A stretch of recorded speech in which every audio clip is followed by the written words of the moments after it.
Hello everyone, this is Saika Podil Dakal and today I'm going to present a medication presentation and the topic I have chosen is amlodipine.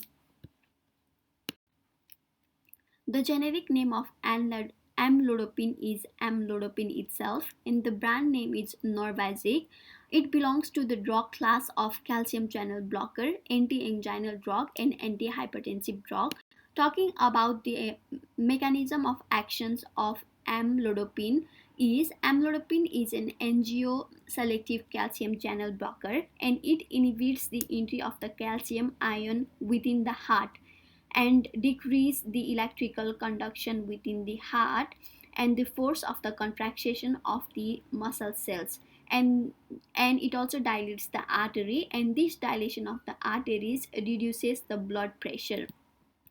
Moving on to the next slide, I have got the indication. The indications of amlodipine is chest pain, high blood pressure, and coronary artery diseases.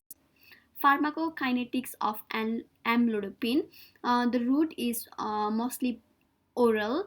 The onset is unknown. It is mostly peak at 6 to 12 hours and it is metabolized in liver. The half-life of amlodipine is 30 to 50 hours. It is distributed across placenta and it may enter the breast milk. That's why amlodipine is mostly contraindicated in pregnancy and breastfeeding. 60% of the metabolites are excreted in the urine. Talking about the doses, high blood pressure, the recommended dose is 5 mg per day per oral initially, and it can be increased by 2.5 mg per day every 7 to 14 days. And the most important thing to consider is we should not exceed it more than 10 mg per day. And for angina and coronary artery disease, the recommended dose or the usual dose is 5 to 10 mg per day orally initially, and the maintenance dose is 10 mg per day orally. The side effect or the adverse effect of amlodipine includes headache, fatigue, palpitation, dizziness, nausea, flushing, asthenia, muscle cramp, itching, male sexual dysfunctions, somnolence, and abdominal pain. Contraindication of amlodipine includes severe narrowing of the aortic heart valve, significantly low blood pressure, severe liver disease, and allergic to calcium channel blocker and calcium channel blocking agents. The patient with severe narrowing of the heart valve, aortic heart valve, is relatively afterload fixed and preload dependent, meaning cardiac output does not increase with afterload reductions.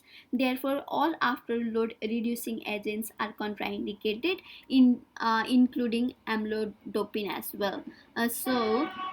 Significantly low blood pressure. Amlodipine is mostly given to reduce the blood pressure. If the blood pressure is already low, then it is contraindicated in that case. For severe liver diseases, amlodipine is processed by the liver. If the liver is not working well, more of this drug may stay in the body longer, leading at the risk for more side effects. That's why it is contraindicated in severe liver disease as well. Talking about the contraindication, interaction, it is amlodipine mostly interacts with simvastatin, CYP3A4 inhibitors, and cyclosporine. Simvastatin, if given with amlodipine, this can combination of this medication may significantly increase the blood level of simvastatin, and this can increase the risk for side effects such as liver disease and a rare but serious condition called rhabdomyolysis. And CYP3A4 inhibitors, if they are given together, they may give a lower plasma concentration of amlodipine, which in turn can result in the decreased blood pressure lowering effects. And using amlodipine together with cyclosporin can increase the blood levels and effects of both medications. That's why they interacts with each other. Talking about the nursing consideration, nurse should also always consider monitoring the blood pressure, monitor for dose related edema, monitor input and output of the patient, and patient teaching about the side effects should be done. Thank you.